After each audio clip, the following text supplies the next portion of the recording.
Бид яг одоо студид оюутлогоо төслийн гэрээний шинжилэлтүүд ирээдүйн ногдол ашигын талаар оюутлогын төлөөлөн удирдах зөвлөлийн гишүүн Минт Төвшинтэй ярилцахад бэлэн болоод байна. Өдрийн танд. Минт. Тэгэхээр доктор Мэрил, оюутлогын гэрээний хүрээнд хийсэн хилэлцээрийн эхний шатны хилцээр бол амжилттай явагдаж өндөрлөө гэж бол харж байна. За энэ талыг бол танаа талаас юу гэж харж байгаа вэ? Энэ эерэг дохой юу гэж бодож байгаа энэ талаараас ярих. За оюутлоготой холбоотой асуудлууд бол маш олон байгаа тийм. Юун түрүүнд бид нэр маш олон ярилцах сэдвүүд байгаа гэдэг бол хүлээн зөвшөөрөх ёстой. За менежментийн сая зардлыг бууруулах хилцээр бол анхны алхам. Энэ бол сайн алхам. Гэхдээ үүгээр бол ажлууд бол дуусахгүй.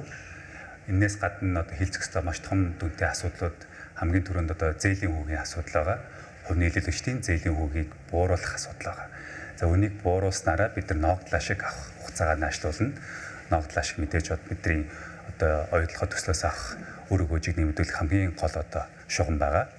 За үүнээс гадна татвартай холбоотой маргааны асуудлууд бол байгаа. Энэ татварын арбитраар процессор явагдаж байгаа. Тэгэхээр энэ бас шийдэх ёстой гол асуудлуудын нэг. За үүнээс гадна Онтрэ гэдэг компанитай холбоотой лицензийн асуудлууд байгаа. Энэ дээр яг Монгол талын хувь эзэмшлийг тогтоож гэрээ хилцээр хийх нь бас нэг яаралтай ажлуудын нэг байна. Тэгэхээр менежментийн энэ өнөөдрийн өчигдрийн ярьсан хилцээрийн асуудал бол маш сайн тохио өгж байгаа гэж би бол бодож байна. Цаашдаа саний яасан асуудлуудад бид нэр төвлөрч ажиллах ёстой. Менежментийн төлбөрийг бол 2 дахин бууруулаа гэсэн байгаа. Тэгэхээр менежментийн төлбөр гэдэг нь яг юу юм бэ гэдгийг бас яригдчих гэсэн, үзэгдэж гэсэн тайлбарлаад байна. Ерөнхийдөө оюутлогоо гэдэг компани үндсэн байгуулсан гэрээгээр Rio Tinto гэдэг компаниар менежмент хийлгэнэ гэж тохирсон байгаа. За нөгөө компани Rio Tinto гэдэг компани менежментийн үйлчлэгээ үзүүлснээрээ үндэ төлбөр авна гэсэн тохиролцоо одоо.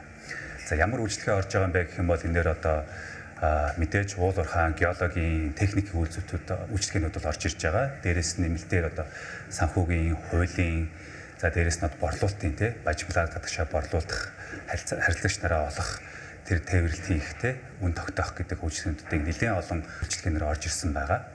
За энэ үйлчлэгээнд менежмент үйлчлэгээ үзүүлсэн гэдэг дээрээ төлбөр авдаг тийм зарчим байгаа. Хэдэн хувийн төлбөрийг авч байгаа юм? 6% гэдэг зардал дээр суурилсан 6% төлбөр гэж авч байгаа.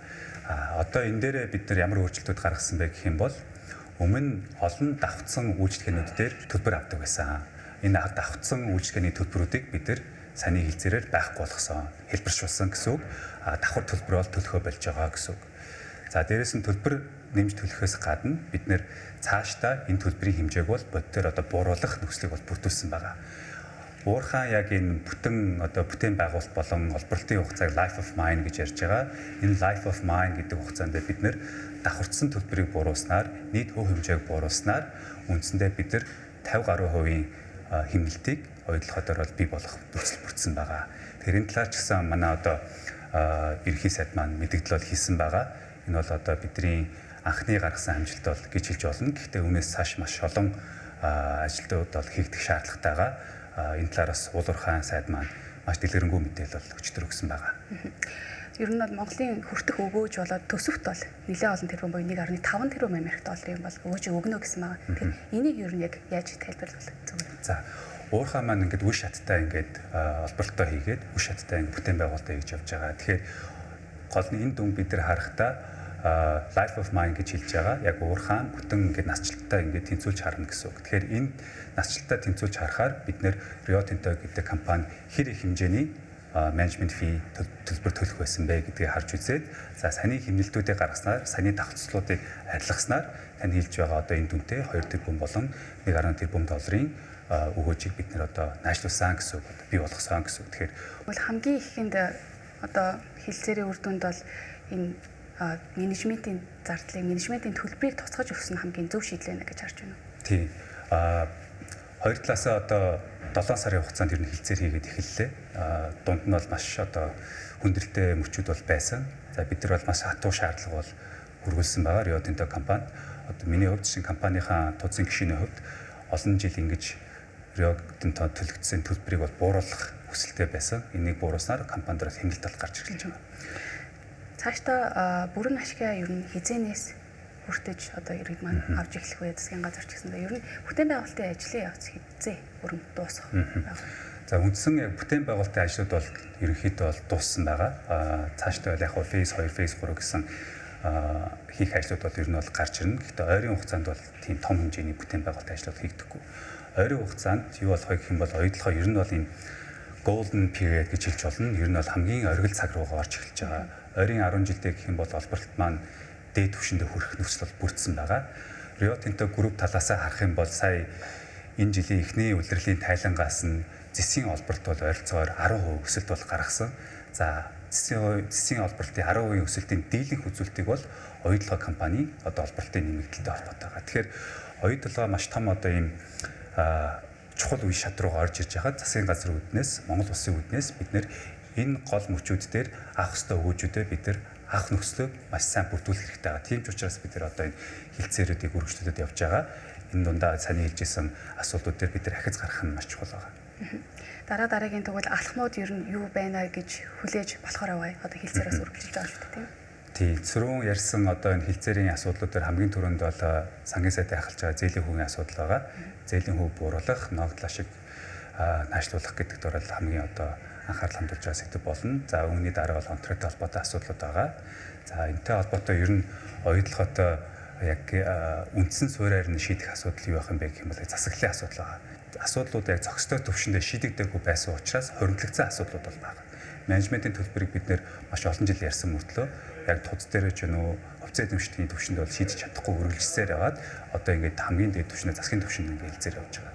Тэгэхээр цаашдаа бид засаглал тал дээр маш том одоо реформ хийх шаардлагатай байгаа. Энэ дээр гол нь хоёр хувьцаа эзэмшигчийн төлөөлөгч нармаад шийдвэр гаргах процессд маш одоо оролцоотой байх нөхцөлийг бүрдүүлэх хэрэгтэй байгаа. Одоо саний ярьж байгаа туц дээр мөн гүйцэтгэх удирдлага дээр ч юм уу те бид нар тэн дээр хяналт тавих механизмыг нэвтрүүлж чадчихэж дараагийн асуудлуудыг шийдэх тэр нөхцлүүдийг бүрдүүлнэ гэсэн. Тэгэхээр энэ тал руугаа бид нар бол ажлуудаа хийх шаардлагатай. Ингэснээр бид нар оюутлагын асуудлуудыг одоо цогцоор нь харж шийдэх тэр нөхцөлийг бүрдүүлж чадна. Тэгэхээр эдгээр асуудлуудад шийдэгдээд эдгээр одоо хэцүүд гарахыг бол оюутлага бол 2030 он гэхэд дэлхийн 4 дахь томцсон явах болно гэдэг бол маш том амбицтай зорилтыг бас тавьсан байгаа шүү дээ. Тэгэхээр энэ зорилтонд хүрэхэд ойртож чадна гэсэн үг болж байна. Тий, зорилт бол мэдээж бол одоо бол оюутлага маань дэлхийн 10-т орж байгаа холболтоороо ойрын хугацаанд сая хэлсэн олборлтын дээд түвшинд бол хүрнэ. Энэ түвшинд хүрсээр таны хэлж байгаа дэлхийд 4-т орох уурхай болох бүрэн боломжтой. За дэлхийд 4-т орж байгаа уурхай маань 34% эзэмшиж байгаа Монгол талдаа бас яг энэ үр өгөөж энэ тэнцүү хуваалцах хэрэгтэй. Энэ механизмыг бид нэр бүрдүүлж явах хэрэгтэй. Шийдвэр гаргах төвшөндөө бид нэр аль аль талынхаа саналыг тусгаж, аль аль талыгаа хүндэтгэлтэй хандаж, хамтдаа шийдвэр гаргадаг тийм механизм бүрдүүлэх хэрэгтэй. Тэгжээж урт хугацаанд үр өгөөжтэй тогтвортой ажиллах тэр нөхцөл бид нар бүрдүүлж чадна. Хүрэлцээж ярилцсанд баярлалаа. Бас яг маш халуун сэдвийн хамгийн ихний шатны хилцээрийн бас үр дүнг шууд ингэж бидэнтэй хуваалцаж хамгийн түрүүнд үзэгчдэд бас хүлээлтсэн одоо өглөө. Тэгэхээр хүрэлцээсэнд баярлалаа. За баярлалаа. Бид оюутлага компани төлөөлөн удирдах зөвлөлийн гишүүн Минд Төвшөнтэй ярилцлаа.